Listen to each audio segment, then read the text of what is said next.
Hello and welcome to True Crime Sleep Stories, where you can settle in with a good true crime tale while drifting off into a safe and sleepy slumber. Maybe you want to sip on a cup of hot tea, grab a warm fleece blanket, or cozy up by the fire. Whatever you decide to do, just make sure you're comfortable and ready for relaxation. I'm your host, Kelly Behrens-Brink, and before we get started tonight, I want to remind you that as a Patreon member, you'll get even more sinister, sleepy content because you get multiple versions of each and every true crime sleep story. Patrons will have access to an ad-free version so you can really relax without the distraction of advertisements, as well as a version with and without music. Some people really enjoy the music and some people prefer it without, but patrons can have it all. You'll also have a video version, so there's a lot of content there in your membership and you're supporting the show. You can go to patreon.com/truecrimesleepstories to sign up. And now it's time to get comfy because I'm going to tell you a bedtime story.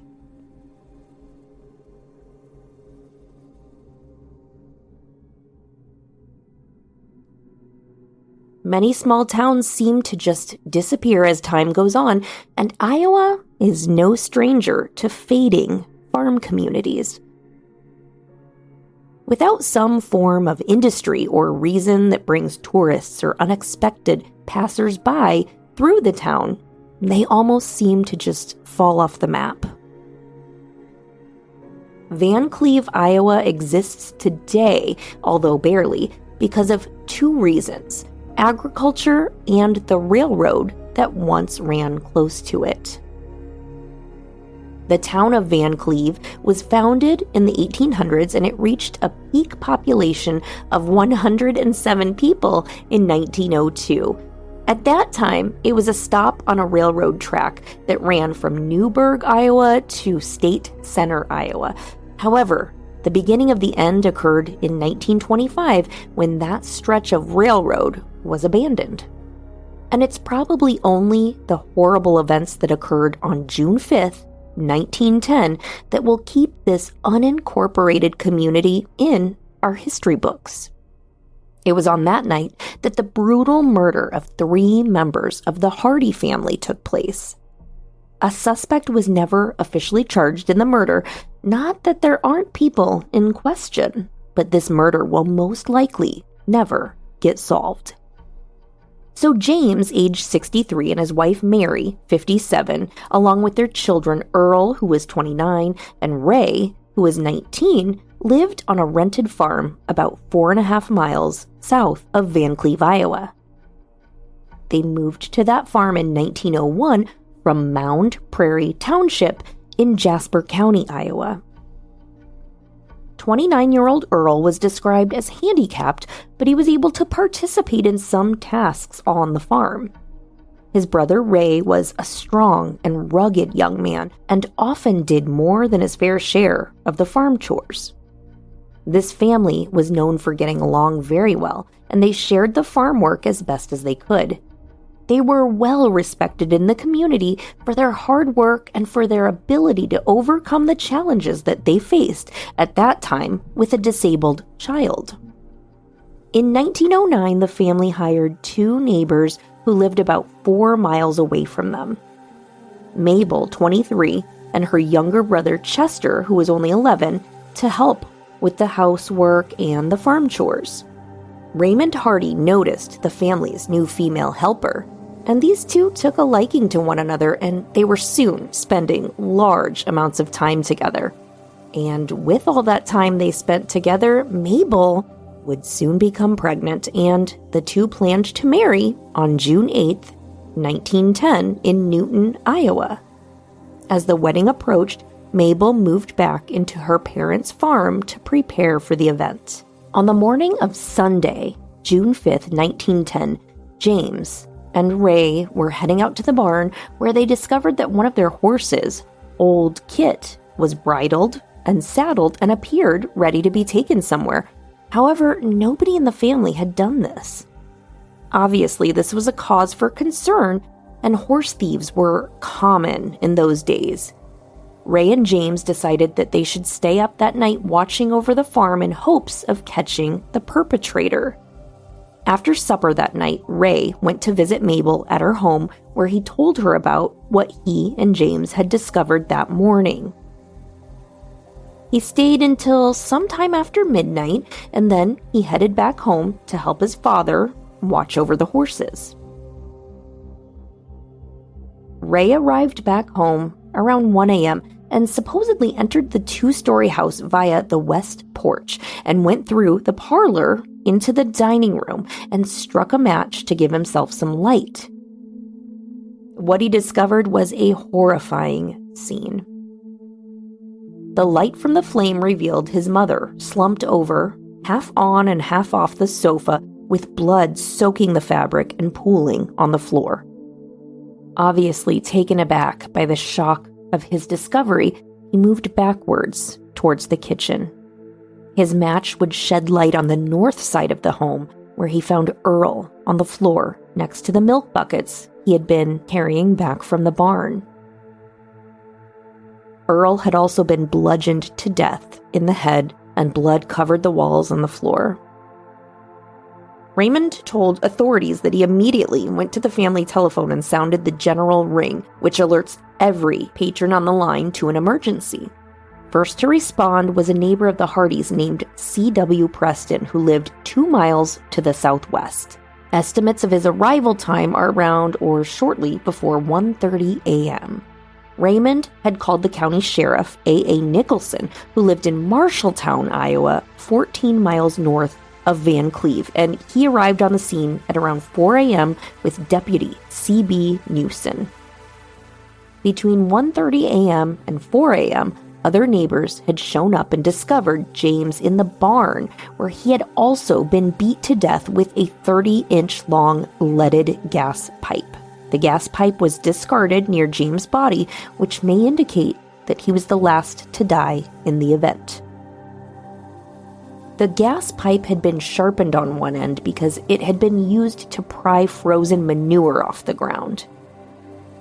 All 3 victims had been struck from behind on the right side of their heads. Allegedly, a bloody handprint was left on the wallpaper above the couch that Mary was killed on. The handprint faced down towards the floor.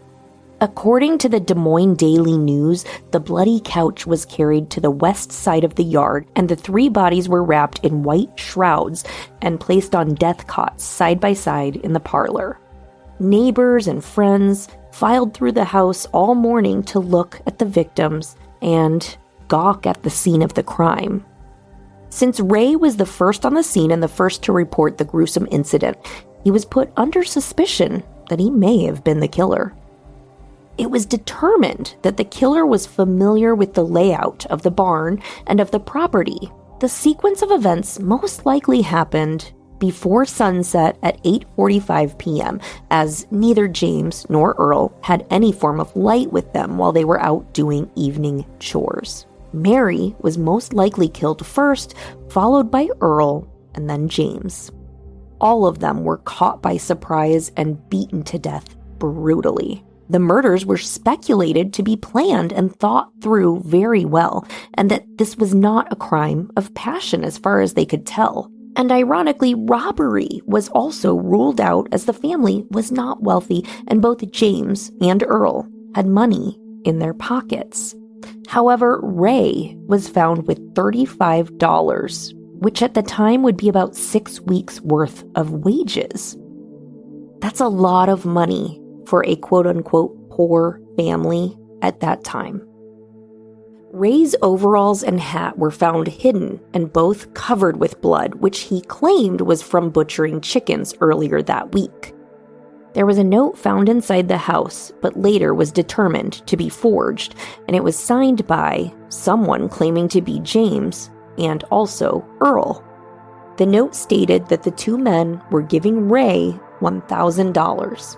Ray said that this note was all written as a joke between them earlier in the week, But these details put Ray in the crosshairs of the investigation. A warrant was issued for his arrest, and Sheriff Nicholson took him into custody mid-morning on June 6th. As Raymond was questioned, he remained calm and composed. He displayed only grief at the loss of his family and never veered from his account of the night of the murder. He admitted to having very little money to start his life with Mabel after their wedding, but he remained firm in the fact that he did not kill his family. His explanations regarding the bloody clothing remained consistent as well. He explained that he hid his bloody clothing in fear that he'd be suspected of these heinous crimes. His story, however, gets sketchy when his hat, which he wore to visit Mabel, was found also with blood on it. He stated that he hung his hat over the couch where he found his mother, but there was no hook there for a hat to be hanging. He speculated that maybe he just placed it on the couch and that it possibly fell off and landed in the pool of blood on the floor. Later, it would be discovered that he was wearing a hat when he went to see Mabel. Mabel testified that the hat had no blood on it when he was there visiting her, but when authorities found the hat later, it had blood on it. Ray would say that he took the hat off near his mother when he found her body and that it must have fallen into the blood pool. Sheriff Nicholson maintained that he had a case against Raymond. However, his version of motive changed several times. First, it was because the families had opposed the marriage of Ray and Mabel. However, the families were known to be relatively close, and Mabel testified that Mrs. Hardy never expressed opposition to their marriage and in fact promised half the family chickens to the two after they got married. The sheriff also asserted that Ray and his family often fought and argued over chores, but that wasn't true. Everyone in town would attest to the fact that they got along very well. Sheriff Nicholson also accused Raymond of killing his family to inherit the family's possessions, including livestock, machinery, household goods, and things like that would be necessary for starting his family with Mabel in a home other than the Hardys' rented home that had just been the scene of a triple homicide. The following week on June 8th, the day that Ray and Mabel had planned to get married, they held a funeral instead for the Hardy family at their home. Raymond was in attendance, accompanied by Marshall County Sheriff's deputies. After the funeral, it was right back to jail for Ray, and he attempted suicide by hitting his head against the jail cell wall, but he was only able to break his nose. By this time, media in Iowa had all but placed the guilt on Raymond and proclaimed that evidence was mounting against the young man. But on June 10th, the coroner's jury ruled they were unable to find sufficient evidence to continue to hold Raymond Hardy, and therefore they released him. A main source of this lack of evidence was that the bloody handprint from the wallpaper provided insufficient ridge detail for fingerprints to be used. Within days, the crime scene had been scrubbed clean and the blood was washed off along with every bit of evidence that went along with it. About this time, news had spread to communities beyond Van Cleve, Iowa, and people had another story to tell. A man named Frank Wickersham from Luray, Iowa, reported that on the morning of June 6th, he was riding the train north towards Marshalltown, Iowa. Two men that nobody knew or spoke to climbed into the train. One had blood on his coat that several other passengers would corroborate. However, since nobody knew of the murders at that time the night before, there was no effort to apprehend or identify this man who proceeded north when Wickersham disembarked the train in Luray.